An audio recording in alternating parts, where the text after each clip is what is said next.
Have you noticed that Margo never takes off her glasses? The reason is that the glasses belong to her biological mother and nobody knows who she was. Want to understand how Margo and her sisters ended up being put up for adoption? Orphan. Before being adopted by Gru in the first Despicable Me, Margo and her sisters lived in a pretty hostile orphanage. And yes, she, Edith, and Agnes are biologically related since they were already considered sisters before Gru adopted them. However, nobody knows who their biological parents are or why they were put up for adoption. Look at this scene, then this one, and this one too. Each of these scenes comes from a different movie in the franchise, but Margo is always wearing glasses in every single one, and we believe there is a much deeper reason for that, especially because she never changes her glasses. They are always the same pair. A lot of people will assume that Margo always wears glasses simply because she has vision problems, but it is hard to believe that is the whole story. Margo is still very young, and when someone needs to wear glasses all the time at that age, it usually means they have a pretty strong genetic vision problem. But here's the thing, neither Edith nor Agnes has vision problems. Since all three are biological sisters, you would expect at least one of them to need glasses too, unless Margo is wearing those glasses because they are a keepsake from her mother. Ready to learn about Margo's sad past? Get comfy and come with us, because another Cinewave is about to start. Illness. It is no mystery that something bad must have happened to Margo's mother. The question is, what exactly happened? Our guess is that this woman suffered from a deadly illness that eventually took her life. Why? Margo seems to carry a sad story with her, but we feel like it is the kind of trauma she had time to process. If the cause had been an accident, like a car crash where her mother was perfectly fine one second and gone the next, she probably would have developed even more emotional problems. Instead, Margo seems like a child who found out that her mother was going to pass away soon because of an illness, which may be why she was not completely shocked when the doctors finally gave them the bad news. That is still incredibly sad. It is also terrible knowing that someone you love will soon no longer be with you and that there is nothing you can do about it. It was probably because everyone knew what was going to happen that Margo's mother gave her glasses to her as a gift, so her daughter would never forget her. Sneakers. Besides the glasses, there is something else about Margo's appearance that really stands out. Look closely at these scenes. She wears red sneakers that for some reason are always untied no matter what situation she is in, and that is pretty strange considering Margo is the most responsible of the three sisters. If the glasses were already strange, the untied sneakers make it seem like these details are intentional. Connecting that to the fact that she is an orphan leads us to a pretty sad answer. Margo's shoes are always untied because her mother used to be the one who tied them for her. Maybe Margo never learned how to tie her shoes by herself, or maybe she eventually did learn, especially now that she has Gru and Lucy to teach her, but still chooses not to tie them as a kind of tribute to her mother. Something like, if my mom isn't here to tie my shoes, then they'll never be tied. Nothing is ever just a coincidence in the world of animation. Oldest. What makes everything even sadder is that in the end, Margo had to act like a mother to Edith and Agnes for a long time. Especially in the first Despicable Me, she is the one who makes the decisions and speaks for the other girls. Her glasses could also be a representation of that. If that is true, then the glasses are not just a keepsake, but also the symbol of a promise Margo's mother convinced her to make. The promise that she would be like a mother to her younger sisters. Because she was the oldest, Margo was the only one available to take care of them, even though she was still just a child herself. Thankfully, Margo now has new parents, Gru and Lucy, so she no longer has to carry responsibilities that are far too big for someone her age. Now she can grow up like a normal girl, although being the adopted daughter of a former supervillain is not exactly normal either. Which of Gru's adopted daughters is your favorite? Comment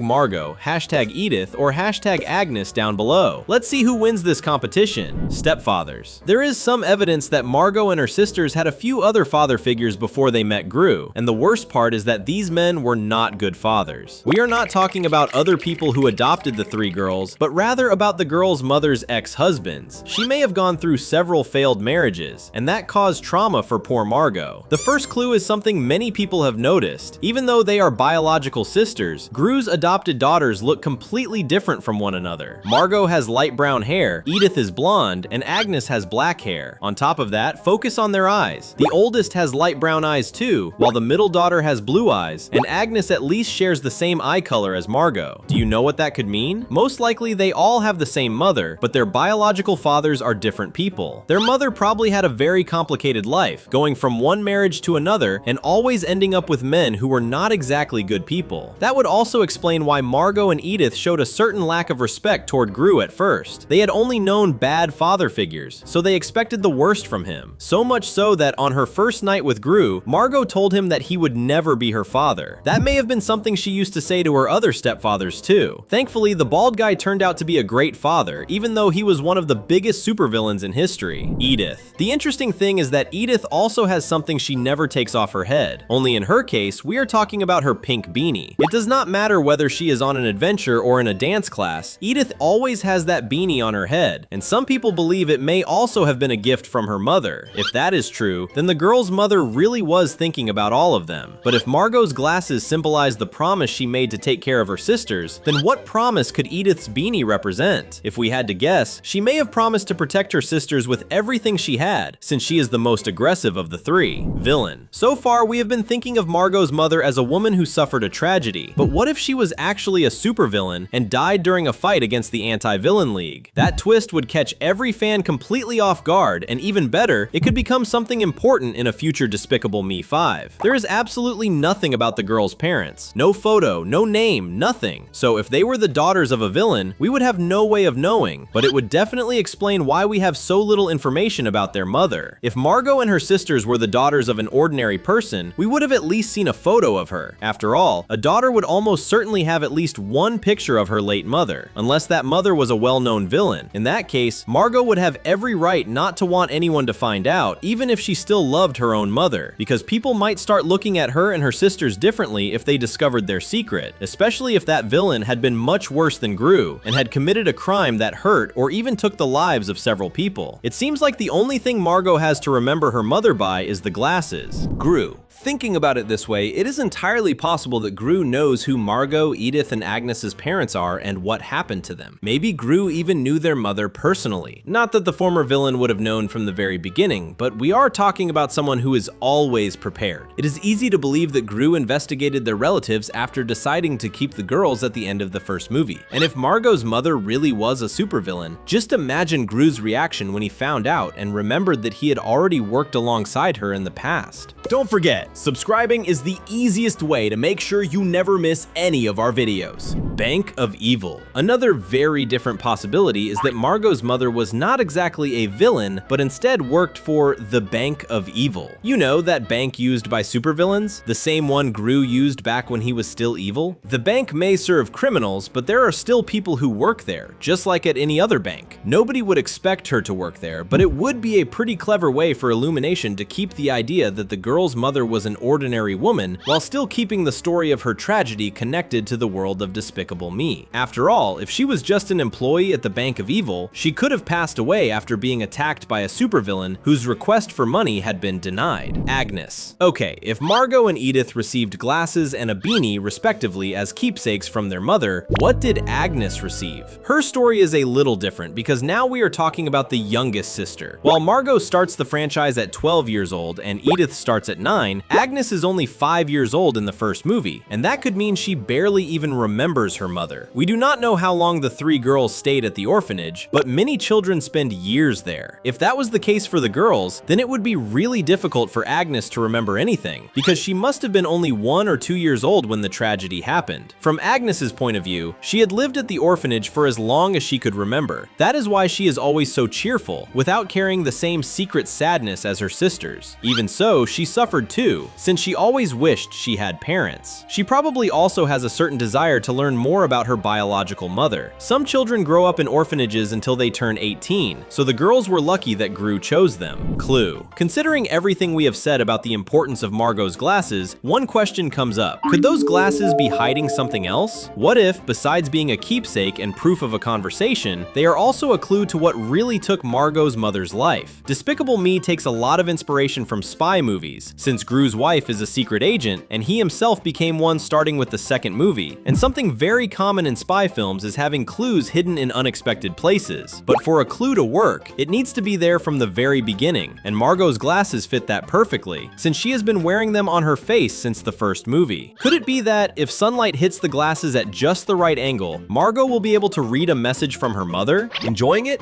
Then click one of the 2 videos we left on the screen and keep going with us. See you next time!